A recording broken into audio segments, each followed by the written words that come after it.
Welcome to our podcast. I am Lisa. And I am Eric. If you want to improve your English, this podcast is perfect for you. So, let's get started and make English learning easy. What are the words today, Eric? The first word today is exuberant. Then we will continue with conflict and to boast. Then lighten up. And the final one is once in a blue moon. Okay, let's start with the first word. The first word is exuberant. Exuberant. Exuberant. Exuberant is an adjective. It describes someone or something that is full of energy, excitement, and happiness. When someone is exuberant, they are very lively and cheerful. It's a word you can use when you want to express a lot of positive energy. Exactly. Let me give you the first example sentence. The children were exuberant after winning the soccer match. It means that the children were very happy and full of energy because they won the soccer match. That's a perfect way to show how exuberant is used. Now, I'll give you another example. Samantha's exuberant personality makes everyone around her feel cheerful. It means that Samantha is so lively and full of positive energy that she makes everyone around her feel happy. Also, it's important to remember that exuberant is also used even in nature, like saying, the garden was exuberant with colorful flowers, meaning the garden was very lively and full of bright colors. Yes, that's a good point. Now, let's give our listeners a short dialogue to see how exuberant can be used in a conversation. Wow, everyone was so exuberant at the party last night. I know, right? The music and dancing made the whole night feel so lively and fun. I've never seen people so exuberant before. Me neither. It was great to see everyone so happy and full of energy. In this dialogue, Emily says, everyone was exuberant at the party, meaning they were all full of energy and very happy. That's right, Lisa. The word exuberant here helps us understand that the party wasn't just fun, it was full of life and energy. Exactly. Eric, is it common to use exuberant in everyday conversation? I think it's not as common as some other words, but it's very useful when you want to express something with a lot of enthusiasm. For example, it's perfect for describing special events or very lively people. I agree. And for our listeners, using exuberant in the right situation can really make your English sound more expressive and interesting. Absolutely, Lisa. So, to all our listeners, try using exuberant next time you want to describe something that's full of life and energy. It's a great way to add some extra flavor to your English. Okay, well, let's move on to our next word. What's the next word, Eric? The next word is conflict. Conflict. Conflict. Conflict. This is a word we hear a lot, even in everyday life. That's true. Conflict means a serious disagreement or argument. It can be between people, groups, or even countries. Is it like different ideas or opinions where people disagree strongly? Yes, Lisa. For example, you might hear someone say, "There's a lot of conflict in that family." Does it mean that the family members argue and disagree a lot? They don't get along very well?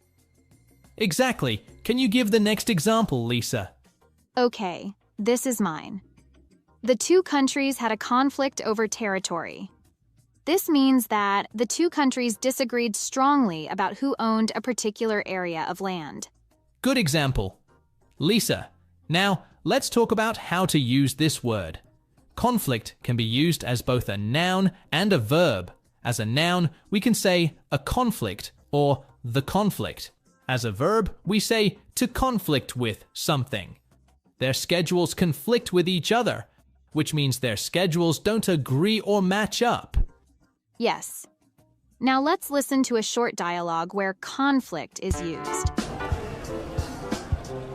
Hey, did you hear about the meeting this morning? No, what happened? There was a bit of a conflict between John and Sarah about the new marketing plan. They really disagreed. Oh no, really? That's not good.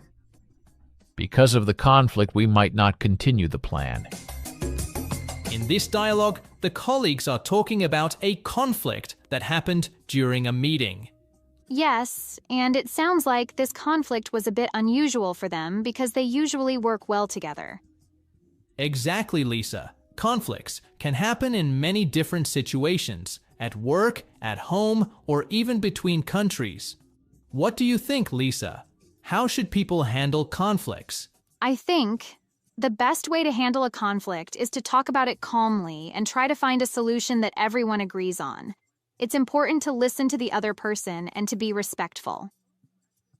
I agree with you, Lisa. I think communication is key. If you talk openly and honestly, you can usually find a way to solve the conflict. That's right, Eric. Remember, conflict means a serious disagreement or argument. We hope our followers learned something new today. Okay, let's move on to our next word. What's next on our list, Eric? The next word is to boast. To boast. To boast. Okay, let's explain what to boast means. To boast is a verb that means to talk with too much pride about something you have done or something you have. Is it similar to brag about, the word we have learned in episode 75? That's right, Lisa. We had explained brag about in episode 75. It's very similar. Now let me give an example sentence. John always boasts about his new car to his friends. Good example. It means that John often talks proudly about his new car to his friends in an uncomfortable or annoyed way. Can you give us the next example, Lisa? Sure. Here's my example. The company boasted about its high sales figures. Great one. It means that the company talked very proudly about how much they had sold, probably to make themselves look good. Now, let's talk about how to use this word. To boast is often followed by about when we're talking about the thing someone is proud of. We can say, to boast about something. That's right. We can also use it with that, like, he boasted that he was the best player on the team. Good point, Eric. Now let's listen to a short dialogue using our word to boast. Hey, did you hear about Tom's new job? No. What about it? Well, he won't stop boasting about it. He keeps saying it's the best job in the world and that he's making so much money. That's too bad. It's not nice to boast so much. Maybe he's just very excited? Maybe. But I wish he would tone it down a bit. It's making everyone uncomfortable. You're right. Maybe we should talk to him about it. That was a great dialogue. The friends used our word to boast to talk about Tom, who was talking too proudly about his new job. Yes, they did. Do you think it's ever okay to boast, Eric? That's a good question. I think it's okay to be proud of something, but maybe not to boast too much. I agree. It's nice to share good news, but boasting can make other people feel bad. Yes, it can be annoying sometimes. I prefer it when people are more modest. I feel the same way. I think being in balance with your success is better than bragging about it. Good point, Lisa. Well, I think our followers have understood the word to boast. Let's move on to our next word. The next word is lighten up. Lighten up. Lighten up. Okay, so what does lighten up mean, Eric? Lighten up means to relax and not be so serious or worried about something. Exactly. It's like saying, take it easy, or chill out.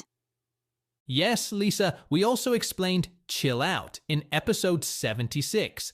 Our followers can watch it to understand chill out and lighten up.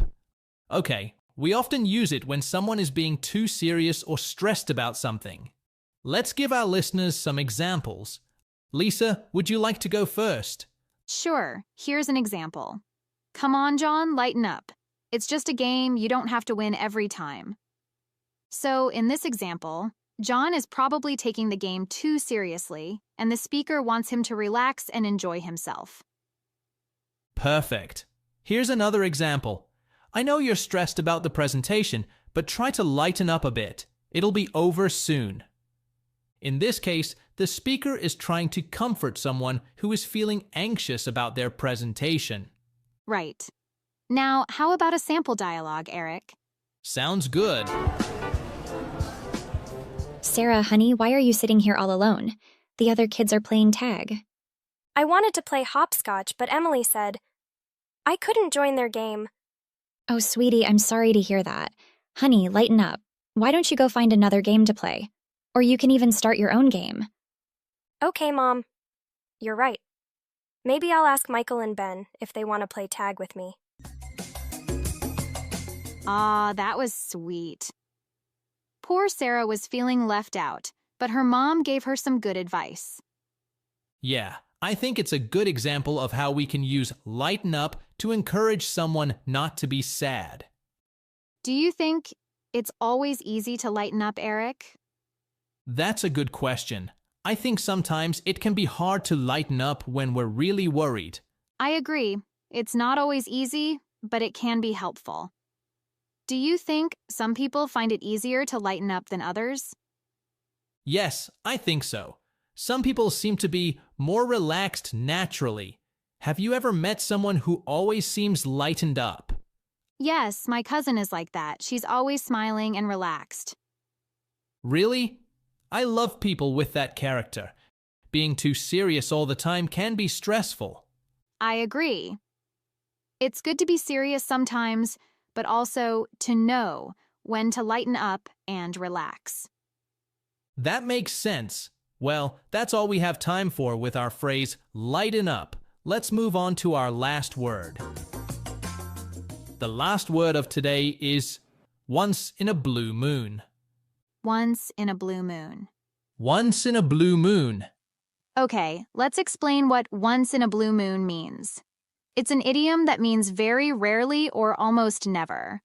We use it to talk about things that don't happen often at all. That's right, Lisa. Now, let me give an example sentence. I only eat fast foods once in a blue moon because I'm trying to be healthy. Good example. It means that the person eats fast foods very rarely because they want to stay healthy. Exactly. Now, Lisa, can you give us another example? Sure. Here's my example. My grandfather visits us once in a blue moon since he lives far away. It means that my grandfather visits very rarely because he lives far away. Okay, now let's listen to a short dialogue using our phrase, once in a blue moon. Hey, do you want to go to that new fancy restaurant tonight? Oh, I don't know. It's pretty expensive. Come on. We only go out like this once in a blue moon. And it's your birthday. We should celebrate. Well, when you put it that way. Okay, let's go. It is once in a blue moon that we do something special like this. Great! I'm sure we'll have a wonderful time. That was a great dialogue. The friends used our phrase, once in a blue moon, to talk about doing something special. That doesn't happen often. Yes, they did. Eric, is there something you do once in a blue moon? Oh, all the time. For example, I love to go to the cinema, but I only go once in a blue moon now because I'm so busy with the podcast. What about you? Me too. I love to read novels, but I only find the time to read once in a blue moon. We work too hard. But at least we like what we do. Very true. I hope our followers like our podcast as well. If they like our podcast, we'll be happier and do our best to make a better podcast. I agree. So our followers, please don't forget to like our podcast and make a comment. We'll appreciate it. Okay, Eric. I think we have reached the end of today's episode. Yes, Lisa. We hope you learned something new today. See you next time. Bye-bye.